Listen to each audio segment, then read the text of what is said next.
नमस्कार, मी आहे आपला प्रतिनिधी अजय मेश्राम आणि आपण पाहत आहात भंडारामधील एक महत्त्वाची घडामोड. सध्या भंडारा शहरात सोशल मीडियावर पसरलेल्या अफवांमुळे नागरिकांमध्ये भीतीचे वातावरण निर्माण झाले आहे.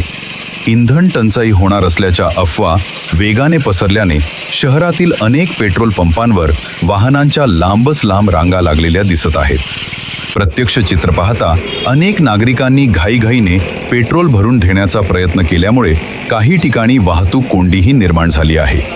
मात्र महत्त्वाची बाब म्हणजे इंधन टंचाईबाबत कोणतीही अधिकृत घोषणा करण्यात आलेली नाही. संबंधित विभाग आणि प्रशासनाकडून स्पष्ट करण्यात आले आहे की इंधनाचा पुरेसा साठा उपलब्ध आहे. प्रशासनाने नागरिकांना आवाहन केले आहे की अफवांवर विश्वास ठेवू नका, घाबरून अनावश्यक गर्दी करू नका, केवळ अधिकृत माहितीवरच विश्वास ठेवा. सोशल मीडियावर कोणतीही माहिती शेअर करण्यापूर्वी तिची खात्री करा, कारण अशा अफवांमुळे समाजात अनावश्यक भीती आणि गोंधळ निर्माण होतो. शेवटी एवढंच, सजग रहा, सुरक्षित रहा आणि जबाबदार नागरिक म्हणून वागा. मी आहे आपला प्रतिनिधी अजय मेश्राम, भंडारा एक्सप्रेस डिजिटलमधून. धन्यवाद.